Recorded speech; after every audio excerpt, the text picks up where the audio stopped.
what we're gathered here today and what Diana asked me to do was to talk about data visualization. So part of that, the first part of that is actually to kind of discuss why we visualize data and talk about the different types of visualization, some of the techniques we use, and then later it's to go over and actually share with you some ideas around how you might want to visualize data that you have. So the first part of this is why we have two seminars. One, I'll talk about data visualization and we can have some back and forth and you can ask me some questions. And then the next session, I'll go over some of the data that you have and discuss how you might improve that for your later presentations of that data, either in a presentation in front of audience or in academic journals or potentially on websites, right? So we have to kind of find where the right balance is for those, but that's what we'll be trying to do. Now I am recording, so that's all good. Okay, so data visualization. So last year, so we've just gone through Anzac Day, and last year, what I saw is that here down in Dunedin, as part of the Anzac celebrations, or commemorations rather, was that they went through and they planted crosses for every name that was on the cenotaph in Dunedin. So these were a visual representation of those lists of names that you could see on the cenotaph. This is much more visually impactful than just seeing those names. Seeing these crosses, identifying them as people who lost their lives. That is a much stronger signal than just a number or a bar, right? So some of what we do when we're doing data visualization is turning data which is real to being more emotionally impactful, or to tell a story, or to convey information so that people can understand it, right? So, and as you can see here, this is done, again, we've just finished Anzac Day where we stood at the end of our driveways. This is a visualization of that. And so when we talk about COVID numbers or when we talk about numbers of deaths, sometimes these visualizations are critical to get people to think more deeply about the numbers they're seeing. So data visualization is not just I've got to get the right number of points on my graph and I don't want to have a line chart where I should have a bar chart. It also can be, how do we go out in public and visualize what we do and the information we have in a way that other human beings can understand. So that becomes part of what we talk about when we talk about what's the purpose of the data visualization. Why are we here? What are we trying to do? So we generally kind of have, for me, kind of three streams of understanding data. So one is the purpose. So the purpose is that I've collected a whole bunch of stuff. I have no idea what it means. I just want to understand my own data. And here, the visualization is not being shared with other people. It's not a narrative. I'm not trying to tell a story. I'm just trying to visualize what's going on. Right? And this could be, for your budget. You've got a whole bunch of where you spend money. You just want to see, where am I spending money? And so you just group it together and you group all of the, the supermarket shopping. You just group it all together to see how much am I spending at the supermarket? How much am I spending on insurance? How much am I spending at the pub? And you're not trying to tell a story to someone else. You were just exploring your data. And so you're trying to turn just a list of numbers into something that helps you understand the scale of what's going on. So that's kind of an exploring and understanding the data that you have. The second aspect is, you're in your flat and you've worked out that you guys are spending far too much on heating, say. And now you want to explain to your flatmates why you were, what's the problem. And here you're going to take that data, and instead of trying to understand it yourself, you're now trying to help other people understand it. So you're explaining the data to other people. The last thing you want, the other strand, the last one we'll talk about, is when you have a narrative, when you're trying to convince people of something using data.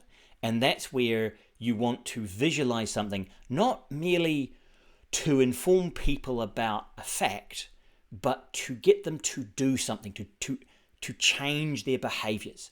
And that becomes a much more kind of interesting angle on what information you share and how much of it you share and how you share it to tell the narrative that you're trying to achieve. Now, for example, if we go back to this slide where this is not really trying to convince me to do anything. There's no call to action created by this visualization, right? This is just to get me to remember and to recognize how horrific this war was. That is not and that's why you need to decrease your carbon footprint, because the number of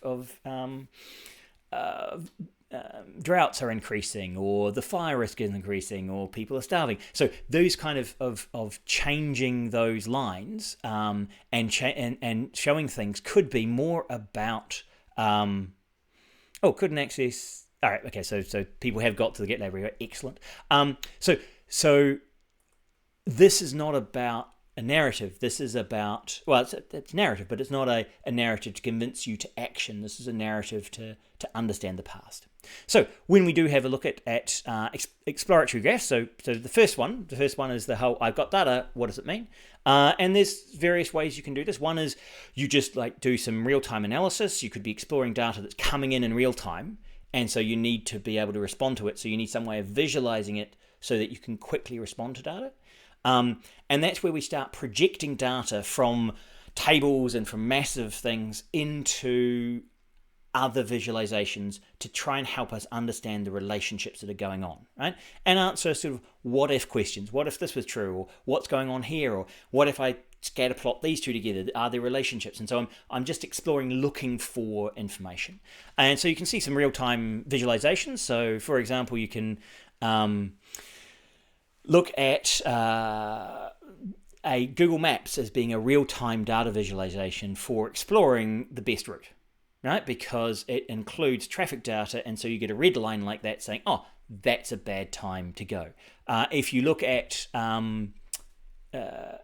other types of visualizing real-time data, so trending information would be another real-time data visualization. And so if I go into here and actually click on that, we can take you to Trend 24 in New Zealand. So this is the current tweet stream. So apparently for the last 4 hours and just a few minutes ago when it checked, the trending item was level 3, right? Because we've all just come on to level 3, and so level 3 was pretty high trend. Macca's, McDonald's, and Macca's and McDonald's. Number 2 is everybody seems to be loving their McDonald's. And so this gives you a way of visualizing Twitter data that's coming in and just saying, well, can I track, can I trace, can I visualize what's happening? And this is a very simple way of just showing you those trends over time. And, one of the nice features here is when I highlight something, it shows you over the previous periods that thing highlighted, right? So this is a way of kind of, keeping up with what's trending, what's happening, what's kind of is the kind of New Zealand discussion. And you can do that for other countries, right? So this is a visualization. This is not a graph, right? This is a text-based table visualization. And I don't really need necessarily a graph if I'm just interested in scanning some of these names. Now, if I was actually trying to draw trend lines of what was the most popular, so worldwide, these are the thing. I'll go back to see if I can go back to New Zealand. And you could draw a graph where you had Uber coming from 5 down to 7 and up to 6 again, but there isn't that many data points, and sometimes if you've got only a few data points, drawing graphs doesn't really help.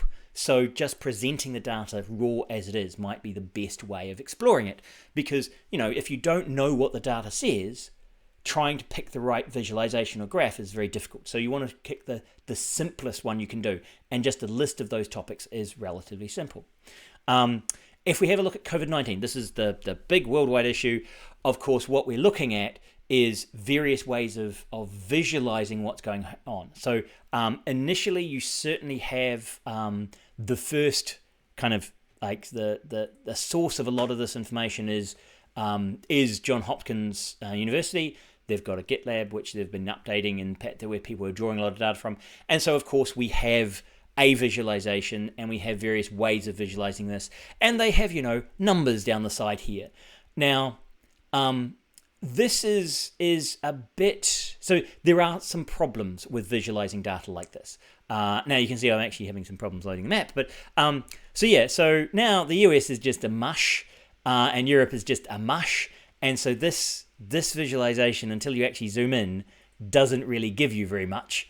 And even then, it feels like with these circles in the center here that this is happening in the middle of France, and there are these clear areas, which of course there aren't, and this isn't happening in the center of Algeria. It's happening in the cities. And so sometimes a visualization is helping, sometimes it doesn't. The way that these numbers are written, because your eye scans down the left hand side here, you see 9 1 9 2 1 1 1 1 1 9 8 7, and this 9 of course is 10 times lower than that 9, but you have to see both this side and this side to get that feeling. And so sometimes numbers aren't necessarily the best way of visualizing something. However, this is a challenge to visualize particularly massive scale numbers versus small numbers. And so lots of work at the moment is going into how do we visualize what's going on in the world and understand these relationships. So I thought I'd talk a little bit about the COVID-19 kind of stuff. And you know, when they look at trends, they also show you various other visualizations within this around who's flattening curves, and they talk about the US is up and Italy is down.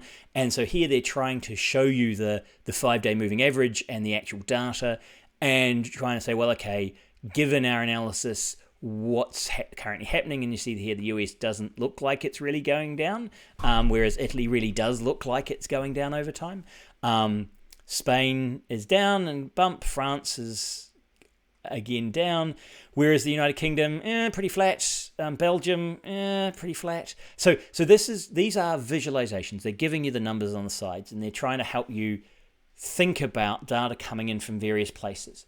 Now, there are other ways of seeing this. So if we have a look at the trackcovid.live, this is another visualization of it around how you might visualize epidemics happening, right? So here, this is a simulation. Again, another visualization to talk to people about what's going on, and I'll just increase the population, and I'll give myself a little bit of isolation level. And here, this is to try and help people understand the relationship between, we nearly locked it down. So this is how a disease might spread through a population, with some people in lockdown and some people recovering. Now here, our first person didn't infect many people, but now we're now starting to see the spread. So the idea here is that you're trying to give information to people about why you need to lock down, and if you lock down hard enough, what might happen if you don't have right. So I only had, it was still kind of slowly spreading, but if I go next, I can actually see that sometimes, and I lower my isolation level. So this is a visualization. And we're now seeing these people bouncing around, and now we see a sudden spread of infection. All right, so here, these are about saying, well, you know, sometimes you get lucky, sometimes you don't, and different parts of your graph might get infected and other parts might be isolated. So you can look at these and simulate and visualize the data to try and inform people about what's going on.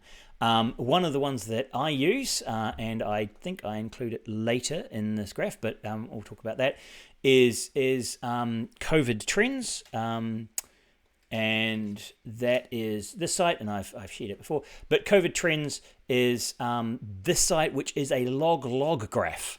Again, another visualization, trying to show a different access to the data and exploring data that's coming in relatively in real time. Okay, so one of the things we can see here is we can see, you know, who's been able to curve down, which is Hong Kong and Australia, and if we add New Zealand over here, we'll see that New Zealand curves down. So this is, again, we're looking at data, and we're saying, okay, so we've got, these are the countries that are, US has got lots of cases, here are some cases, and these are countries that have few cases.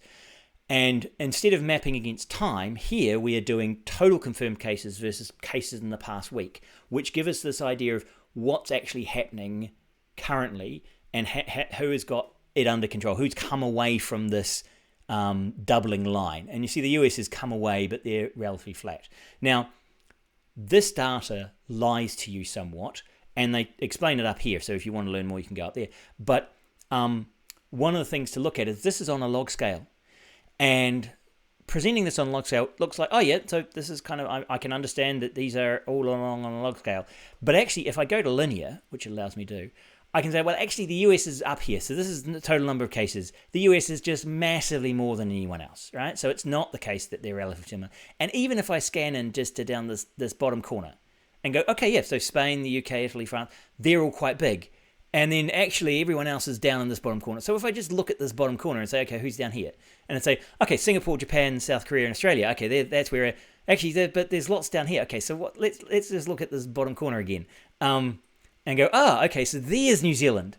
So it's taken me all the way to that bottom corner to find New Zealand and actually say, well, who's here? Okay, so that's where we are. So this idea of going to a log scale allows us to view all the data together, but kind of you forget just how bad it is when this is a log scale, an order of magnitude, each of these three lines.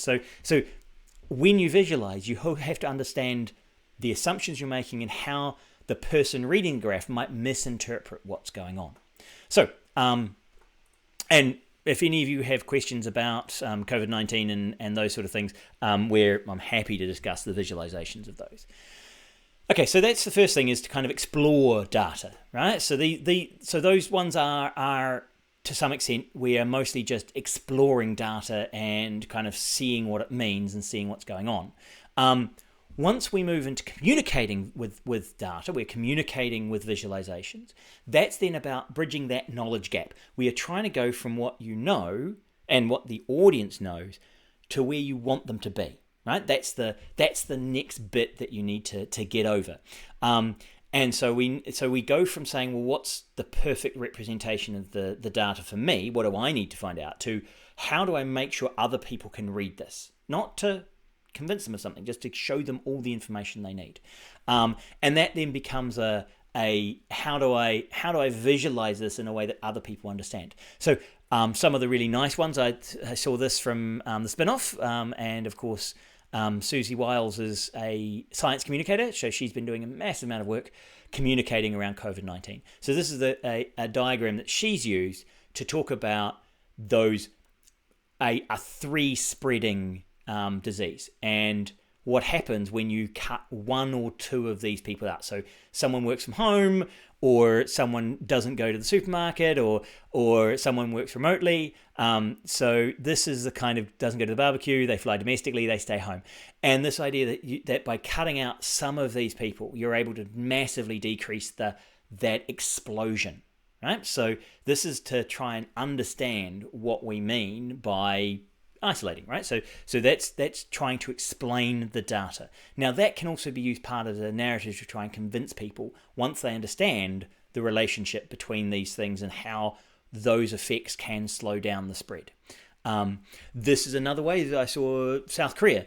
There was analysis on where the clusters came from and who were in those clusters. And so rather than just giving you a number, they were using individuals. Right, so actually that's 119 and this is 32, and so they actually viewed these as being the same kind of things. Oh, I've got Diana is saying hello. Oh, she's in Zoom chat. I don't know if she's in the room here, but she's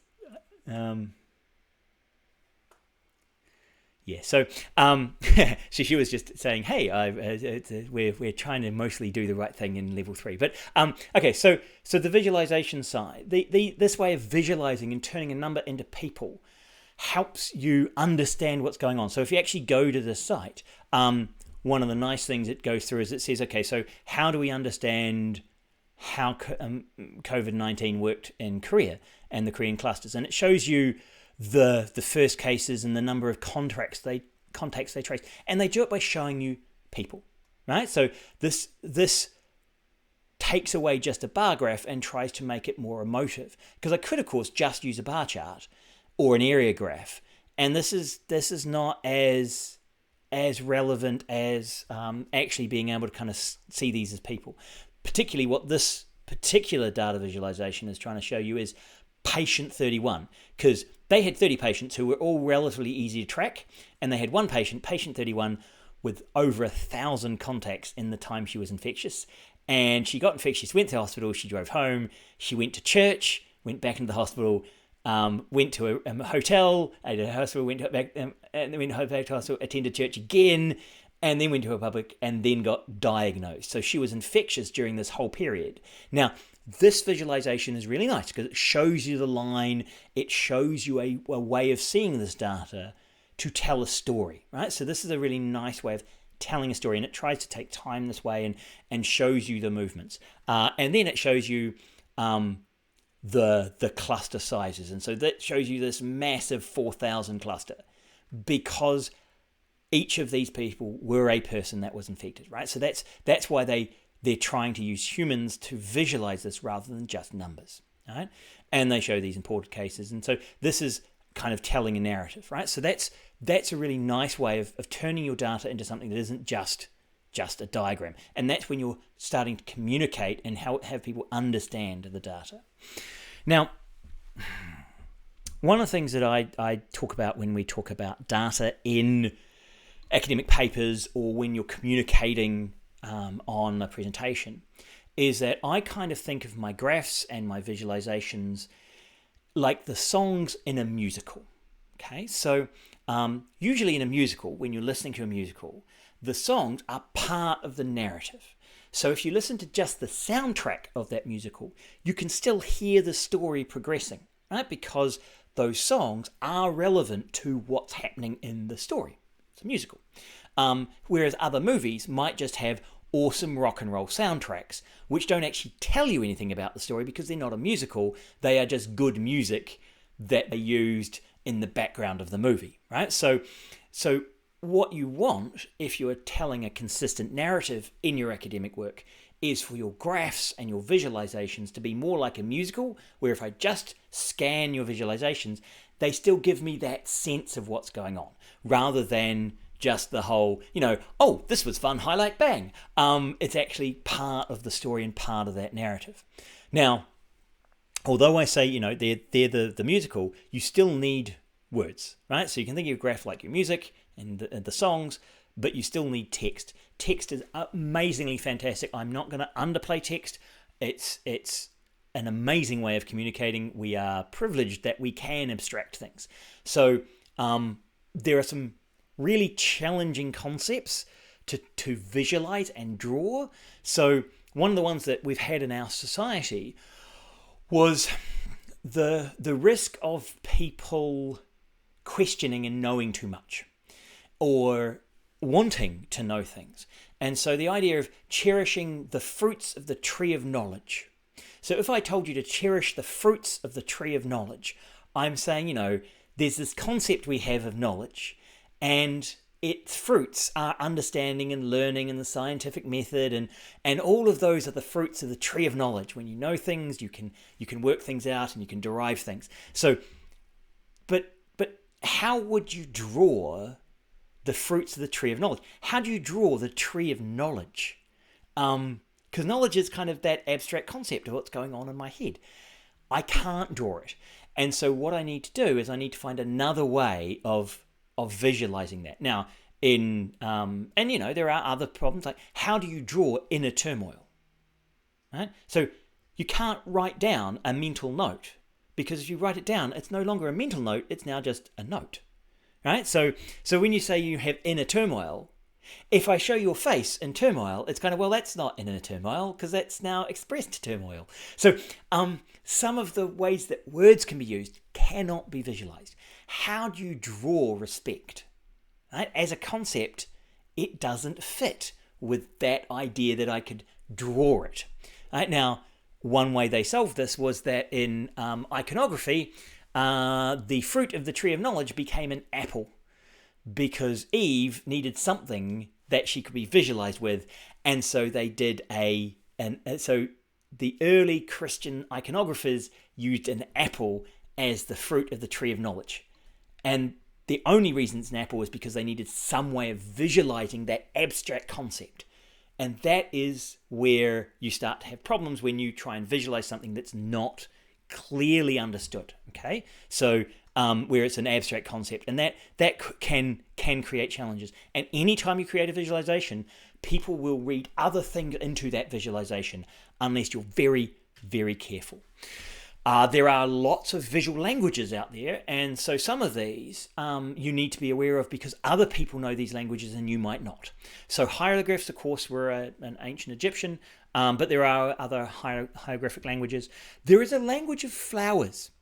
If you buy people certain types of flowers or colours of flowers, then you could actually be sending them a message in the language of flowers. And so this was used in the 18th and 19th century, even into the 20th century, for people to send messages to each other, particularly to illiterate people who, however, knew what the flowers meant. And so rather than sending a note, you'd send a bouquet of particular flowers and it would say a particular thing. We've kind of mostly forgotten those, but that language does exist. And if you visualize things and you use particularly visual metaphors in a way that you might not interpret some way, other people will interpret it that way. So when we visualize things, we also have to understand our audience might interpret them in a different way. There are messages you send with fashion. There are people who read into particular clothing choices, particular cultural signifiers, and even within photography and film, there are lots of conventions around how you do things to help people understand. One of the things you'll note, if you watch Lord of the Rings, one of the visual things they do is that during the Fellowship of the Ring, the beginning of that movie, when the Fellowship is moving towards moving on their journey, they're always walking left to right. Always going left to right on screen, left to right on screen, left to right on screen. So much so that in certain shots, the actors had to wear all of their armor and all of their clothing on the other side. So they had a sword, instead of being able to draw from the left with their right hand, they'd be wearing it on their right and draw it with their left hand, and then they'd flip the scene because the scenery looked better walking right to left, but they had to show every movement left to right, left to right, left to right to give the consistent feel of constantly moving in the same direction. So most of you won't have noticed that. It was a visualization, it was a sending you information that was done subtly, but is part of that using a visualization to convey information. So there are lots of those sorts of things. Now, for visualization, one of the key people in the area is Edward Tufte, and he created many visualizations and also talked about data visualization. Some people find him a bit strict. He kind of goes overboard with it sometimes. But this idea of recording and visualizing and trying to let the data speak. So although you're trying to communicate, you're not trying to lie. So Tufte is very strong about, don't lie with your data, but let your data speak. Show your data. Your visualizations should support data, because he's very much a scientist who wants to share knowledge. And so if we have a look at these rules, and yes, these are not visualizations, but I'll have some visualizations later. So his ideas were show the data, make the viewer think about the data, not about your pretty representation. Avoid distorting the data and what the data has to say. Present many numbers in a small space. So you're if you've got lots of data, you want to visualize it so that you can see it together, right? So that's an overview idea. And make your large data sets coherent, so there's not lots of missing data, and you make it clear what's going on. Encourage the eye to compare different pieces of data. So rather than placing them all over the place and not making it easy to compare two relevant pieces of data, try and show ways to keep the eye able to go back and forth between similar pieces of data. Reveal the detail and, serve a reasonably clear purpose. As I've been saying, are you exploring data? Are you describing data? Are you just trying to tabulate? As you're trying to tabulation, are you doing decoration? Right. So what is the purpose of this? And be closely integrated with statistical and verbal descriptions of your data. in academic journals, what we mean by this is every time you have a figure, you have to refer to it in the text. If you don't refer to it in text, you don't put it in, right? Because otherwise it's just a floating piece of stuff that nobody knows what it's about. So you always want to connect graphs with words, right? So that's one of the things we emphasize in journals. And it is also true in other presentations, that you should have some verbal description that helps, both from an accessibility point of view, so if you have people who can't see the image, but also from a clarity and multiple modes of access to information. Now, some of these showing the data, these are a nice example and a challenging example. So here, the New York Times did a joblessness chart, and they're trying to compare that, and they actually did this in quite a nice way, where they had the jobless rate, and you could see the rise in 2008. That was the financial crisis, was here, and then it dropped away again, and then boom, is we've had COVID-19. So this is the 22 million unemployed being added, and so this is trying to say, look, you can see the numbers along here. This is visually very different to what was happening here. Now, here, this is from one of the charts I quite like, where I use COVID-19 worldometers is one of the ones that I generally use to see my COVID numbers, because it has it just does a chart. But one of the challenges it has is because it's uniform and generic, and it tries to show everything equally. When you go into an individual country, when numbers were just going up and it was reasonably easy to follow, one of the problems we have, and we'll get me there, is that when I look at this graph, I see stuff happened here, but these numbers are all too small. That's 39. But compared to this accidental 15,000, which was a sudden increase when they changed their diagnosis information, I can't see any of this data. And that's something that then gets missed because of the way they're presenting this information. If they only presented the graph, they only present this, seeing those changes would be very, very difficult as well, right? But you can, and it's very hard to tell the difference between that and a straight line, right? So this is one of the challenges of visualizing this data and not showing the data itself. This is why we then have to go and find other sources of data, because this isn't showing me enough about what's happening at this end. And, at least we've got labels, so I can see the numbers here and here. If you don't have labels, then you can end up having no idea what's going on. Now, in terms of graphical integrity, Tufts' third rule, and I'll actually make Tufts 3. So here, this was an advert, and of course, advertising is put out to try and convince people of stuff. The problem with this particular graphical representation, you can see that they've made this number so much bigger than this number to try and convince you that this is huge, right? The problem is that they haven't started these bar charts at 0. So they've cut off things at the bottom. And they've also these are guesses as to where these two lines would lie. Because if you actually go to this blog set charts, this is the actual data charted from the numbers they provide. These 4 numbers, this is what it actually looks like, right? And you think, well, how did that visually end up looking like that, given that this is the actual data, particularly the tax bit of here being so big compared to this tax? And they said, well, actually what they've done is they've just made the national symbol and the Labour symbol the same size out of this big bar, and this line is not about the amount of taxes. This line is just saying this is just like the heading of the column. And so this doesn't start at 0, and so we've got the number. And it's kind of trying to explain why it looks like this. And the answer is, well, no, that's what the data looks like. This is actually just using graphics to try and change the narrative. And so here they actually also say, well, this was the actual data, and this is the inflation-adjusted data, because this was data from the early 2000s, this is current data. And so when you actually take in inflation into account, this is what you would see. Now, what I've done here is I've actually also put these visually across each other, and I've added the green lines to give you additional ways of scanning to look at this data, okay? Now, This is to say, well, can you compare these three? And you can compare them, and you have to change their sizes, and you have to make them line up, and then you have to put those lines.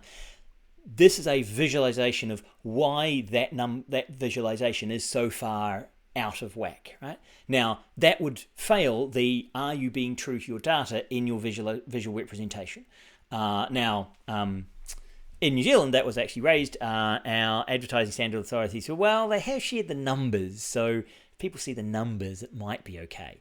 So this becomes a challenge on, is this graphically acceptable to change what is relevant numbers to something that's not clear? So if you you can go and have a look at the Stats Chat blog, really nice blog that talks about statistics and representation. And this is one of the ones that they present, and those are his graphs that he generated from the data. So I'll point you to that blog to look for more.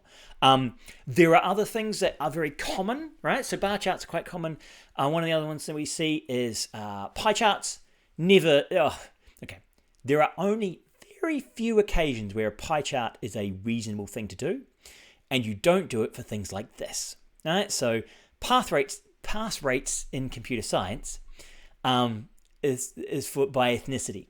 So we had 67% green, 57% blue, and 61% of the red group passed. And it's kind of, well, wait a minute, they don't add up to 100. And I say, well, you don't actually have to. You can generate this graph very easily out of Excel. You just draw down those three lines and hit pie chart, and it will generate that.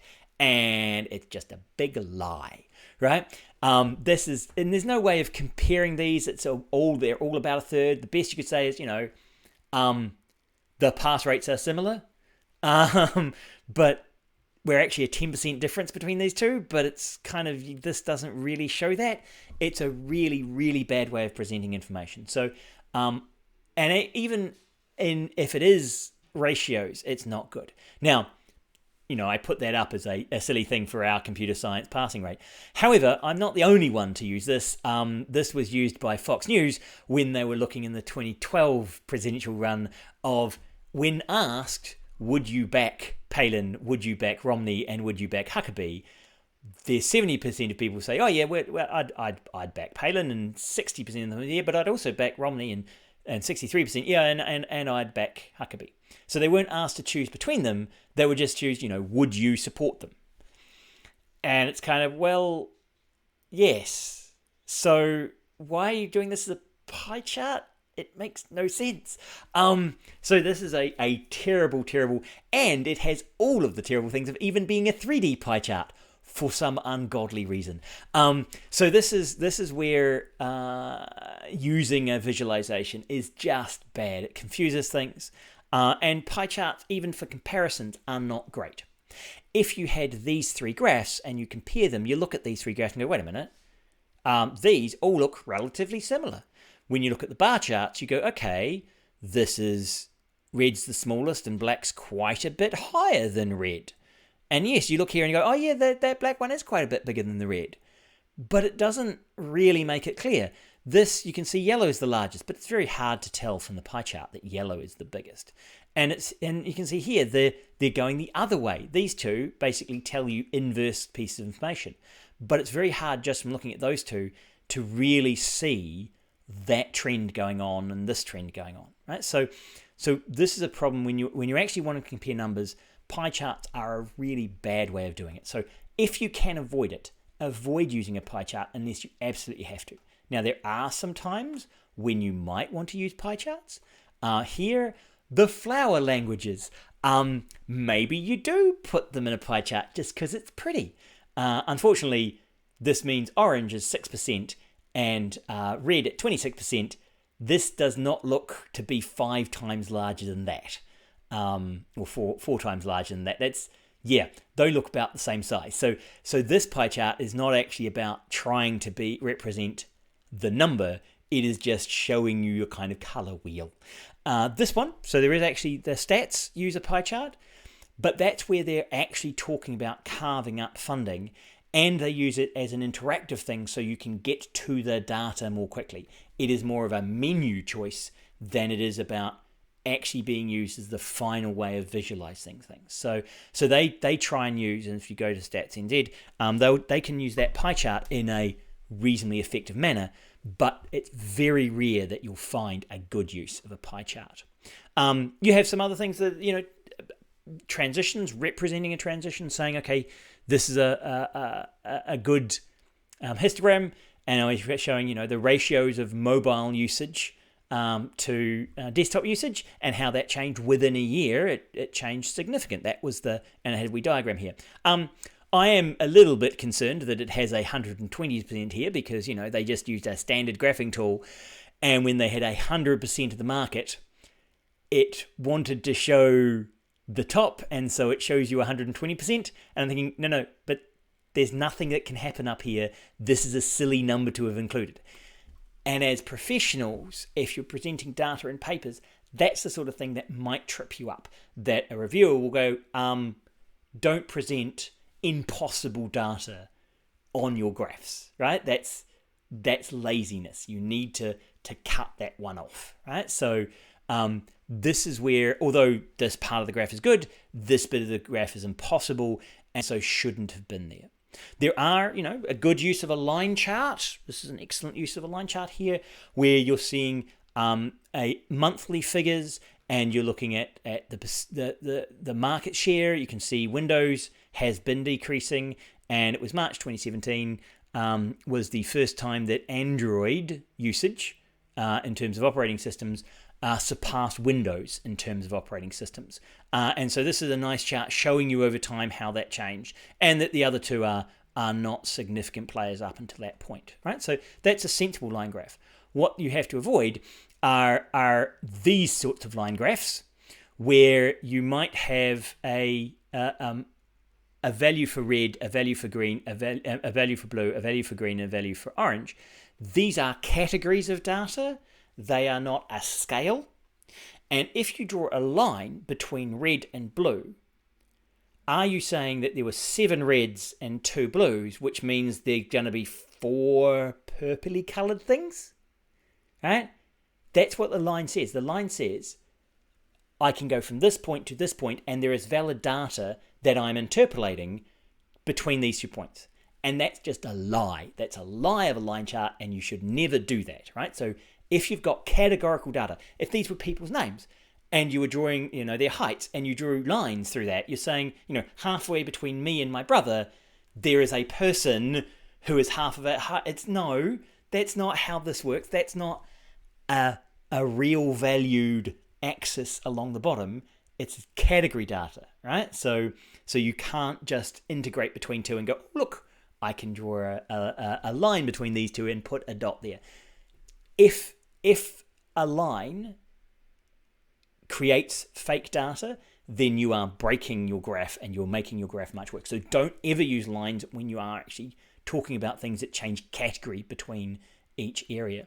But lines are great for symbol plots, right? So if you're doing this is a number line, these are the actual valid values. And even if you just had sample values along here, it would still be the real values, right? And so that's where your sampling is at the right rate. Now, if you want to get into sampling theory, you can also talk about the Shannon-Nyquist limits around how much you have to sample to make sure that you're actually being able to sample and integrate. That's a kind of deep information theory stuff you can do with graphs. At this stage, I just want you to say only use line graphs when there is actually some valid possibility of the data between these 2 points being a valid point. Okay, so how you draw these line charts, how you draw the ratios can also be relevant to telling your story. So I'm still presenting the same data here. This is all the same data. It's just I'm presenting it in a kind of relatively square form. If I narrow it, it looks like a much steeper drop from June to October because I've narrowed it and made it taller. And if I spread it out, it kind of, it's been a bit slower. So to some extent, it's not just the case that so long as you present the graph, it's reasonable. If you stretch it or you stretch it out at the page, so I'll just stretch it to the text width. that can change the message you're sending. So even if you've got the right chart, you're going to start changing the message.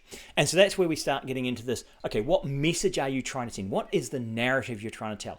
If you're trying to tell a narrative, if you're just trying to share the information, this first one might be good. If you're trying to make it look steep, it might be this one. If you're trying to make it look flat, you might use that one. Right? So that this is presenting the same information, just with a slightly different narrative. Now you want your narrative to be true, right? We are not in the game of lying with data here. We are in the game of telling people what's going on, but sometimes you need to think about the way in which it's being presented. So to provide more information, there is also a nice example here of additional visualizations. And I'm going through some of the visualizations, chatting to you, and then we can kind of answer questions. So one of the challenges we have when we just give you a mean or a median is we don't have much information. We've taken a whole bunch of data, a whole bunch of statistics about hundreds of people, and we've reduced it down to the mean, right? Now a box plot is quite good because it gives you the median, it gives you the upper quartile and the lower quartile, so the quartile 1 and quartile 3, and it gives you a quartile 1 minus 1.5 times the interquartile range, which is basically out to 95%. So you're saying, 95% of all data, I think 99% of all data will lie within those minimum maximum. Any data that fits outside of that is considered an outlier because it's beyond 3 standard deviations, right, from the center line, or 2.5 standard deviations.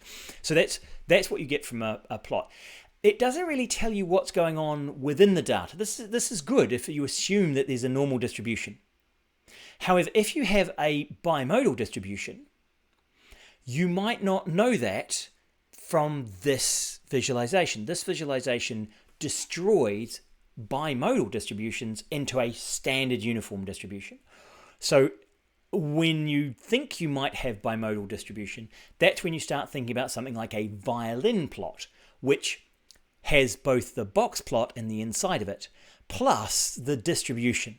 Now, this is a violin plot because what they actually do is that it is both so this is symmetric, right? So the line of the distribution, so that line of distribution is just mirrored to the bottom to make it fit over top of the box plot.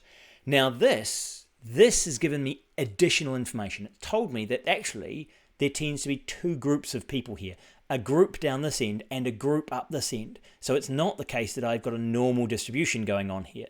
And so there are ways that we visualize data that unfortunately can prevent us from really understanding what's going on.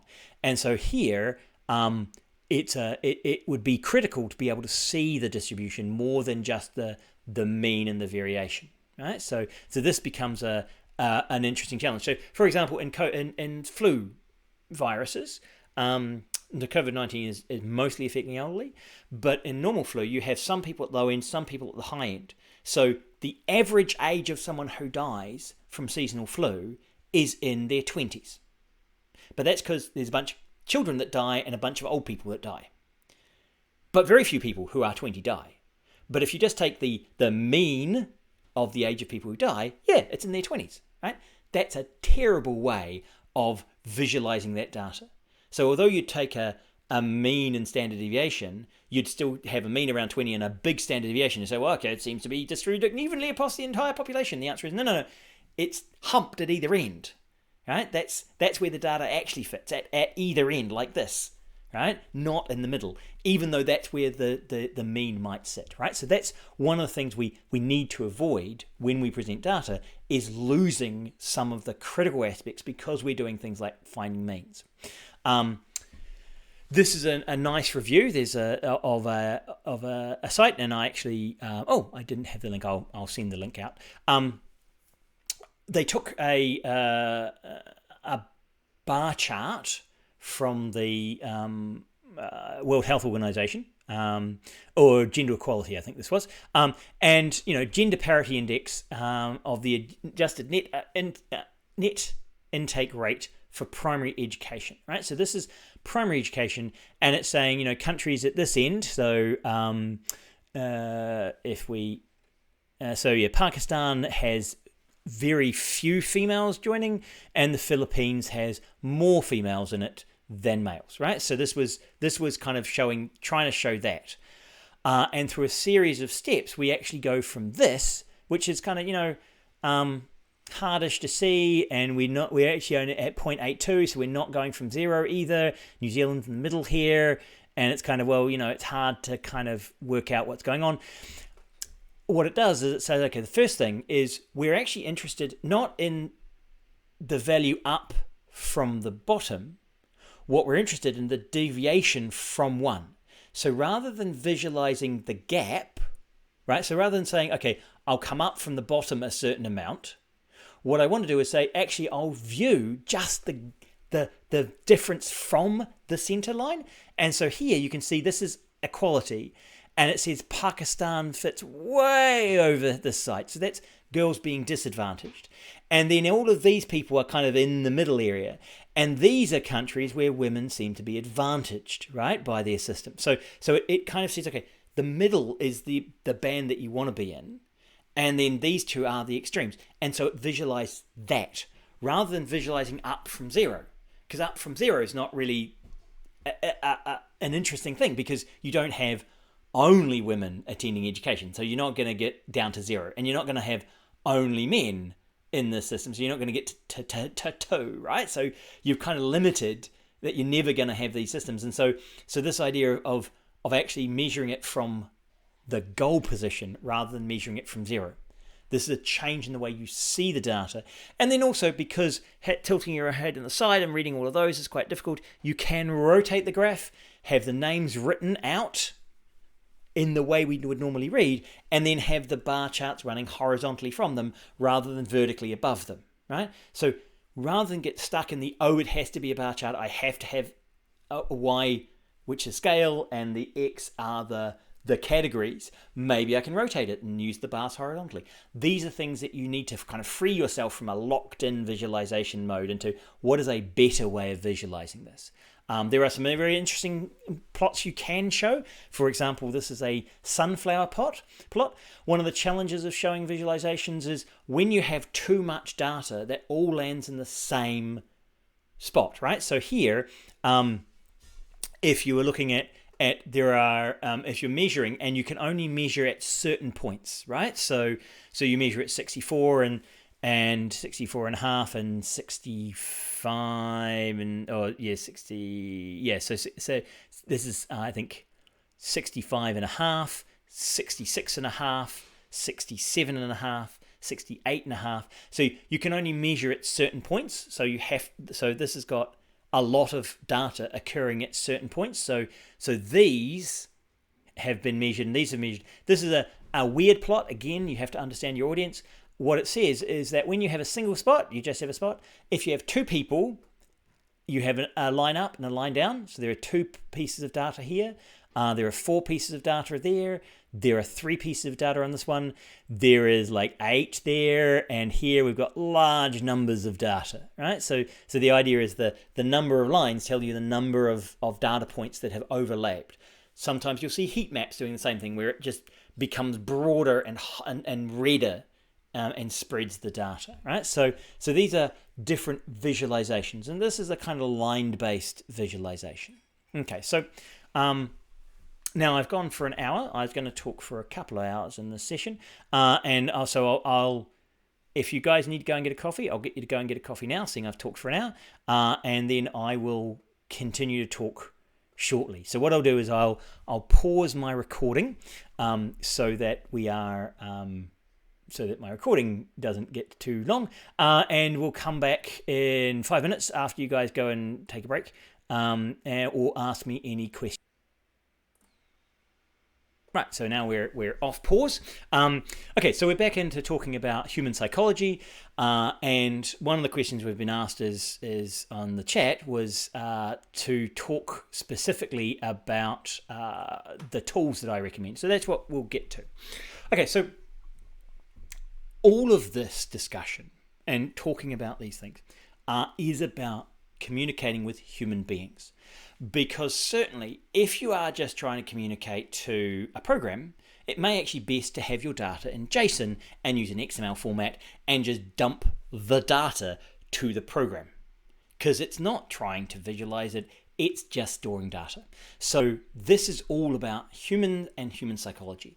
And so we can actually have a look at how data visualization and how human psychology affects which visualization, which graph we should use, which way we should communicate. So there are laws around human psychology and human physiology around our understanding of the world. So Weber's law, it talks about relative change. Stephen's law talks about our perceptions as being faulty, and you can look these up and read through them and try and help. It will help you understand that you're not trying to create a robot understandable graphic. You're trying to create a human understandable graphic. So Cleveland accuracy, some things are better than others. So when you're trying to try and convey information accurately, there are different strategies. So I'm happy to go into those, but I'll leave them there more as you guys to look up and read more about, because you can go a deep dive into each of those areas if you really wanted to. But what we will talk about is chart junk. So Taft is very, very strict about what you should and shouldn't have in your graphics. And so he talks about chart junk. And you certainly can do a nice Google search of chart junk and false 3D, fill patterns, illustrations, and you'll get large numbers of really, really terrible, terrible graphs. Certainly adding a whole bunch of third-dimensional stuff or using icons when those icons don't actually mean things can be really, really bad. And one of the key things he talks about is data to ink and data to word ratios. So what you find is that politicians often have a very low data to the number of words they say. Right? So this is not just a visualization of data problem, that we have very little data for the amount of ink that we use. So in politicians, we generally talk about doublespeak or talking around an issue and never actually giving you any information, but having lots of words. Sometimes people accuse lecturers of doing that. And other times in visualizations, it's about all of the extra ink you have put on the page, which doesn't convey information. And so there's this mismatch between the amount of information you're giving people and the amount of clutter and the amount of sort of visual stuff that's there compared to the actual data that you're presenting, right? So what you want to do is, if you're going to use scale for things, you want as much of the data to be represented in that as possible, right? So you think more about how you present things. And so we have this whole evaluation tool, and you guys can grab this. I won't try and get you to take notes, but you can go and access this. And we're actually thinking of putting this as a wee form on Google perhaps, that you can go in and look at these and tick them off as checkboxes. Have you got your title about the right length? Are the annotations relevant and useful? Is the labels, have you labeled the axes? Is it enough? Is the key labeled? Is that enough? Is it overly detailed, or does it give you the right amount of information? You go through and you check proportions. Are the shapes, yes, the shapes are direct representations of the data, right? And they're perceivable, right? So this idea of going through and checking each of these with any of the graphs you make, right? So proportions, intentional ordering, right? So one of the things I see regularly is that people will put they'll put up a chart, right? And we can have so here, so if we go to this, right? If I just go to COVID numbers, so this has an intentional ordering. This is just a table of numbers. This has an ordering. The ordering is in total number of cases. Great, okay, makes sense. However, I can order it by alphabet. And at that point, if I made a bar chart of this, the alphabetical name of these don't make a lot of sense as my ordering of a bar chart, because my bar chart will just go up and down and up and down and be all over the place and stupid, right? And so if I actually grab this up, this was yesterday's numbers.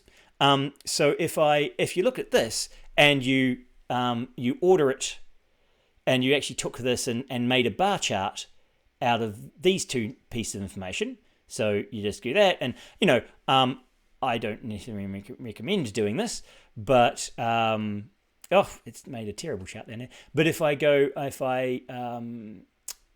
insert and I do a chart and recommended graphs, so I go it's recommended version, it'll probably give me a bar chart. It should give me a bar chart. It is giving me a bar chart, and I go okay. It'll give me a bar chart, and it's given me a strange bar chart because it's the number of people in these categories.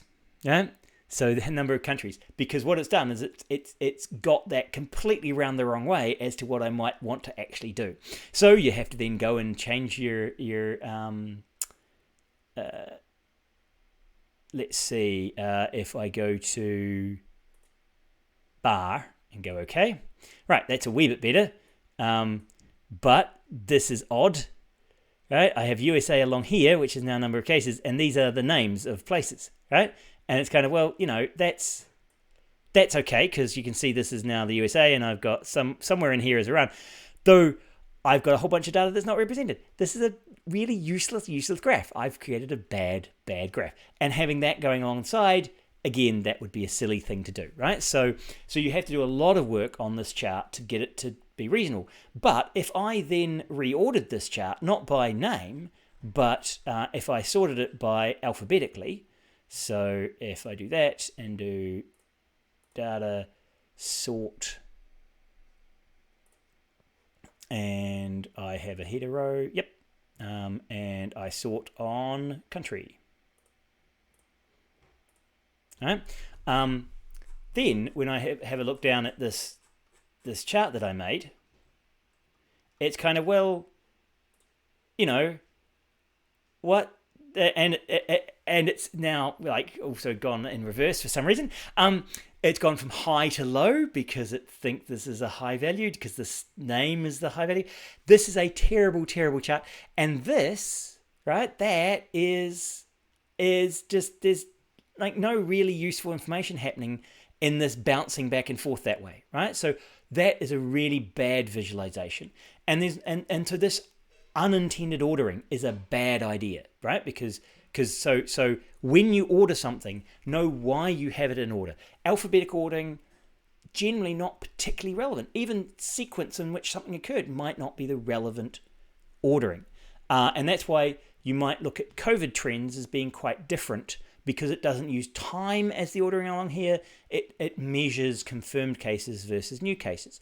This takes time out of the equation. So sometimes time is not your relevant feature along the bottom. It's some other aspect of the phenomenon. Prediction, you're often taking multiple axes and taking them down to two axes to do it on a two-dimensional graph. And so you have to make sure they're scaled correctly and they're in the right places and that they're the right values. And that's why linear versus log matters as well. So try and get your amount of ink you use down, label them well, are you using the right colors, are you using colors as a secondary measure, so you don't only convey information via color.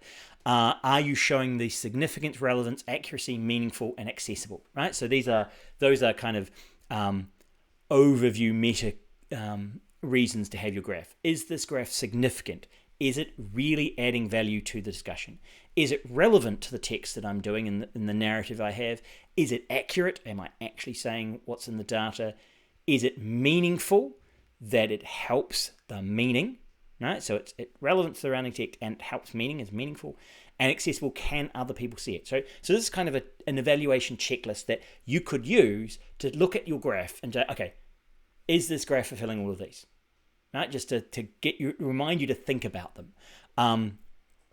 And in terms of then we can look at various graphs and look at how you might evaluate them, and see, we looked at these graphs. If we could look at these graphs, and when we're actually for next time, I'll get you to go away and look at these, and then come back and start. We can discuss those. I'll put them up online and make it a wee survey of this.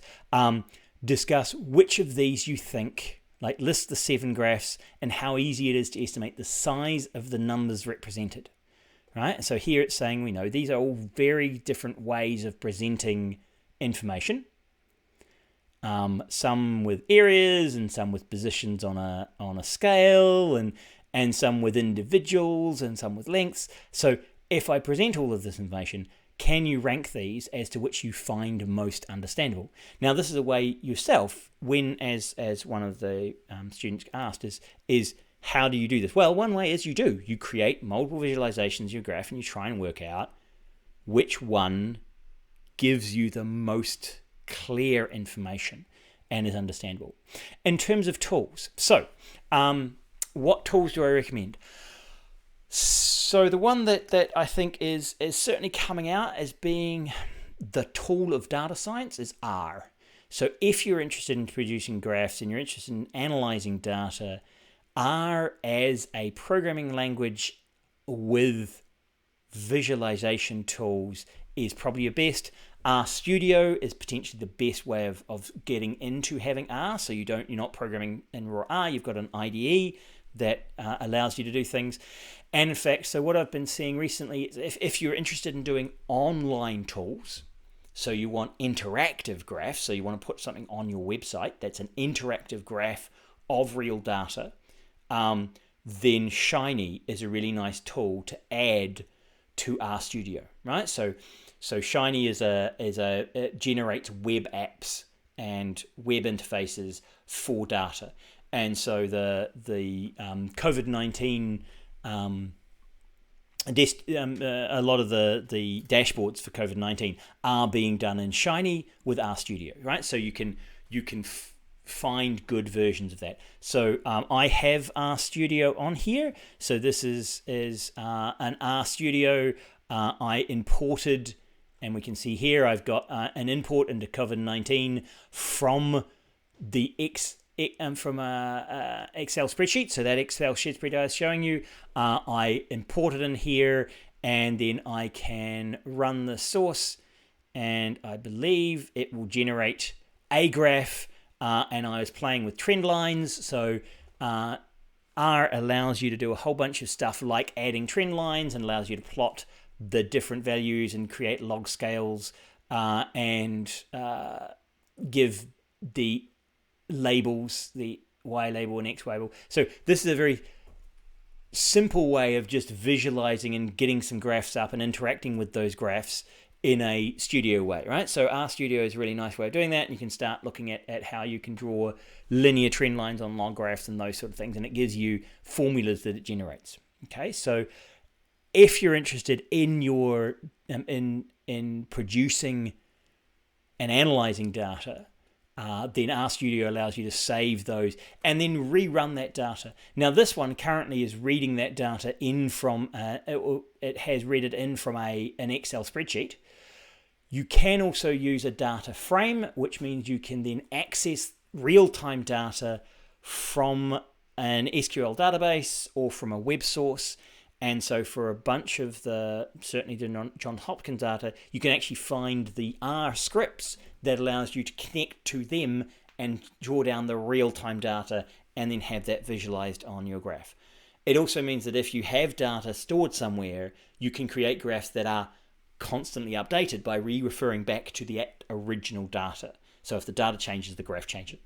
And that can be really good, particularly when you have multiple runs. So you're running an experiment multiple times and you want to collect all that data and visualize it in the same kind of graph. So rather than having to manually go through and recreate those graphs every time, you have a script here which generates the graph that you like, and then you just run it on the new set of data and it generates the new graph over that set of data. So RStudio is the one I would recommend as being a good tool and a scientifically acceptable tool for most journals. They expect these kind of graphs to come out, and you can publish them in in various ways, right? So publish them as graphics or vector graphics and things, right? So it's just taking some time to generate a view for that. Oh, not available. Okay, so I'll have to I have to check my repos to do that. But yeah, so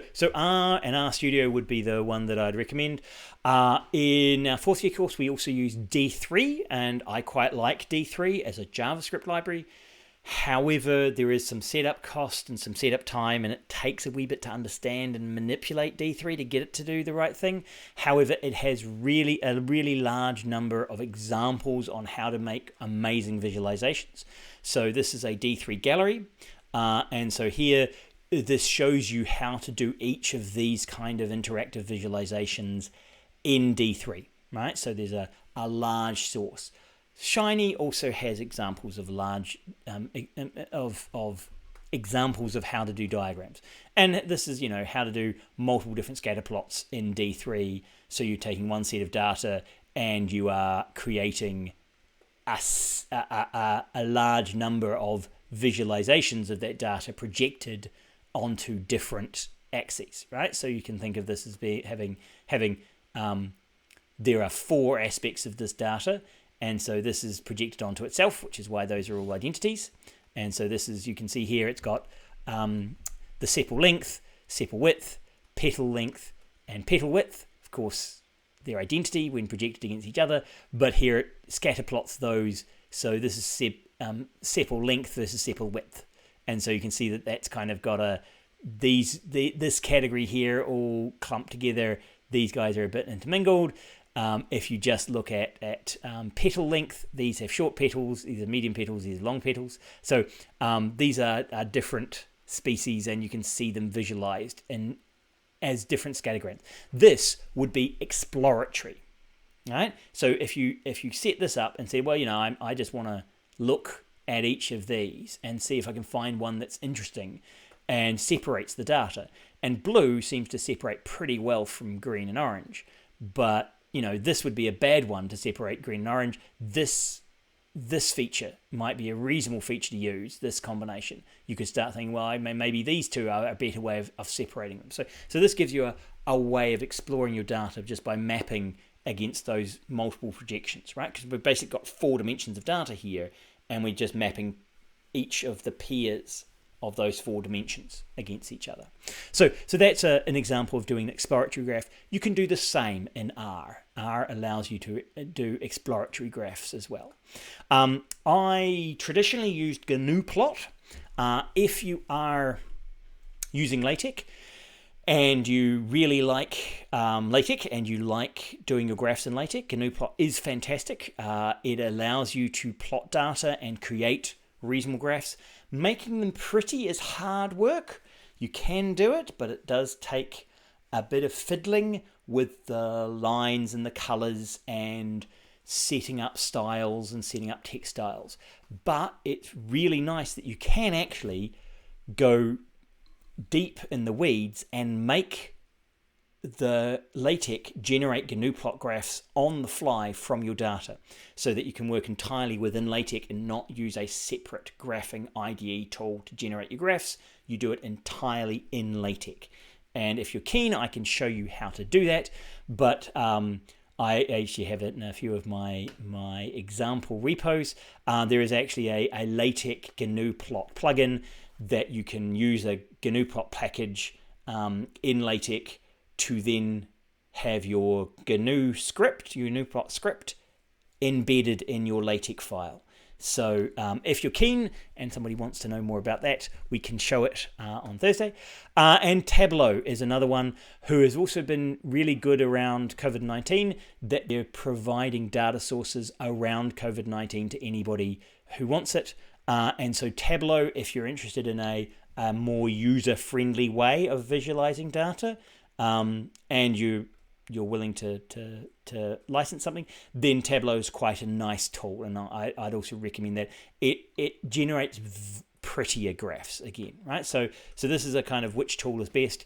If we have a look at graphs in ours, you can do interactive, right? So there is actually online interactive graphs, and we can just go to there, and so you can both download RStudio, but because R is a language that it can you can interact with, they have compilers online, so you can actually see example simple graphs with R, and you can interact with these and change some of these numbers and see how it generates these graphs, right? Now, some of these graphs are not particularly pretty, but there is scripts out there that, you know, start to show you how to do more and more engaging things, right? This is, don't use pie charts. But yeah, and it shows you dot charts and various tools, and then starts showing you like miscellaneous aspects that you can get into with R, right? So this allows you to kind of do online interactive stuff in the R programming language. So there are lots of good tools, and one of the nice things about doing R is that when you go searching for help, you get scientists helping you, right? Because R is the language of science, which means when you go searching for it, you only get good data, right? It's basically you are talking the language of data scientists, and so the people you get to respond to you are data scientists, and so you get really good assistance in R with your data science problems. And so that can also be a reason to use a tool, is not just that it is a good tool in itself, but it's the community around that tool, and the community around R still is a great community and are very helpful and are focused on data science, and so you'll get good visualizations, right? So generally R's the currently the right tool to use. If you have, if you want to do more advanced things, and these were very simple, and you could see they were somewhat ugly. R comes with large numbers of libraries, and so when we actually go in and you start learning R and you start using R, you'll find there are things like the ggplot, which is the I think good graphics, but it's the graphics library, and that allows you to start doing more advanced things with your R charts, and allows you to kind of generate more interesting charts. And so this, for example, is a site which shows you how to get the data into R. So you've put it in a spreadsheet, you've got it into R, it's now an Excel spreadsheet, they've imported it, all good, and they generate a basic plot, and then they show you the code on how to generate this horizontal bar chart, which is good if you've got long names here and you want to see those.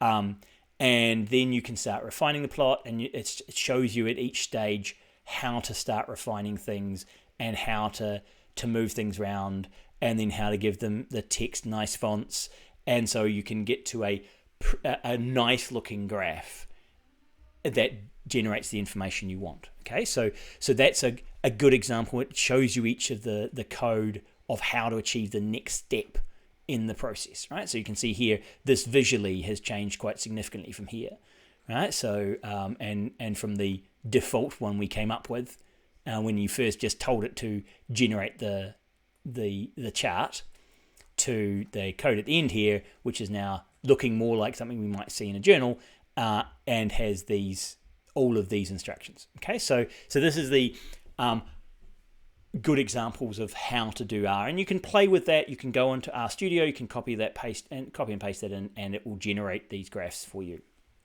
and you can step through it. Why would I automate this rather than just manually drawing charts or going into Excel, right? So one, Excel generates some terrible charts if you just use the defaults. Never use the defaults. No, that's not quite true. It's some of its defaults are okay, but this is an ugly chart that it generated for me, and I don't like it. But one of the reasons to use GNU-plot or D3 or R is that you're writing a script. You are automating your generation of a graphic. If you think of your visualization as a window on your data, you want that to be as clear as it can be, and you want it to have as few mistakes as possible.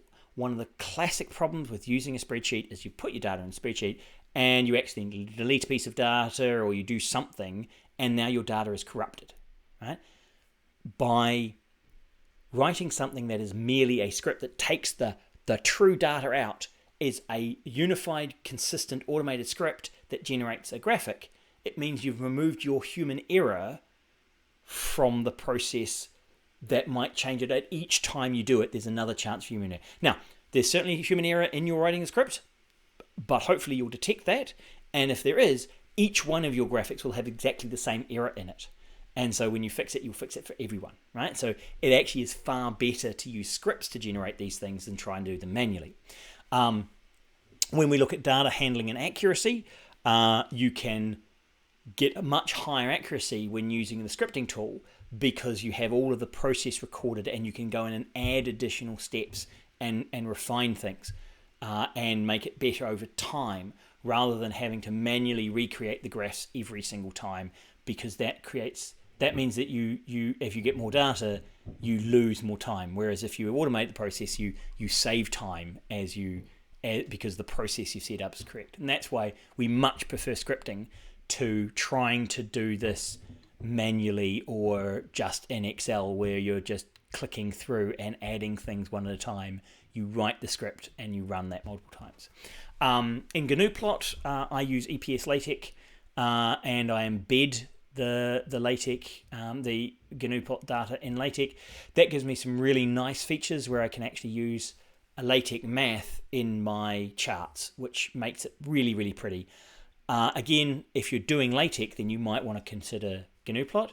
But if you're doing most other things, GNU-plot doesn't create as nice web-based graphs, for example. And the last thing I was going to talk about before letting you guys go and giving you your tasks for Thursday was that these are some good places to read information about graphing. So this is the reworking example that I showed earlier. Alan Smith at the Financial Times talks about their data visualization. He does a lot of that. Google has a whole area for public good, where they share data with that is public data in an accessible format. And Gapminder was a really nice example of using graphs to communicate and potentially change people's minds. So these were some of the good reads, and I had those at the end. Now, if we have a look at the COVID trends up here, the Learn More, this is a YouTube video. He does an excellent job of discussing what's going on and pointing out at that stage the only two that were doing well.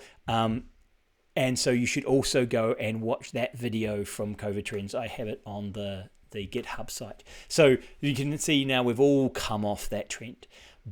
But again, this is trying to show how we visualize data and making time go like this, right? So we can see China was first and then South Korea and then all the rest of the countries. So this is a nice way of visualizing over time two other dimensions, right? So this gives me more information than if I just had number of cases over time, which would just be a single line going up and wouldn't actually tell me much other than, that things were getting worse, right? So this has a lot more information in it. And that's really what we want from graphs, is we want graphs to help us tell a story. This tells a story about who's been able to get it under control.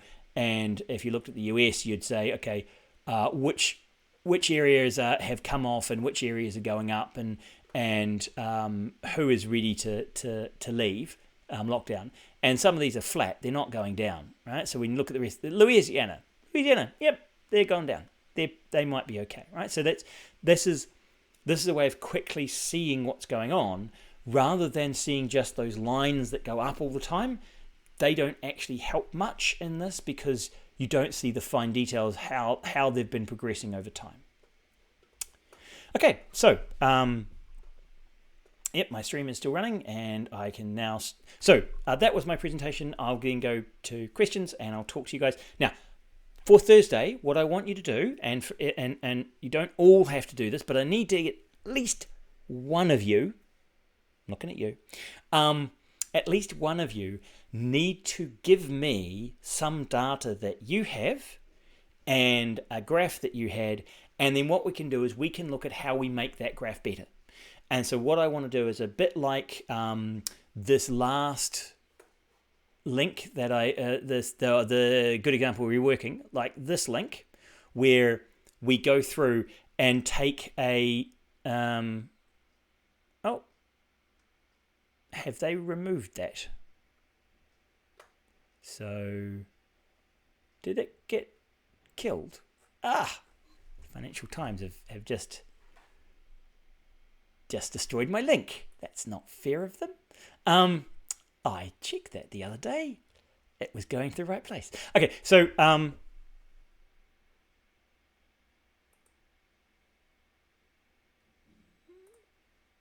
okay, trial. $1 for 4 weeks. Okay.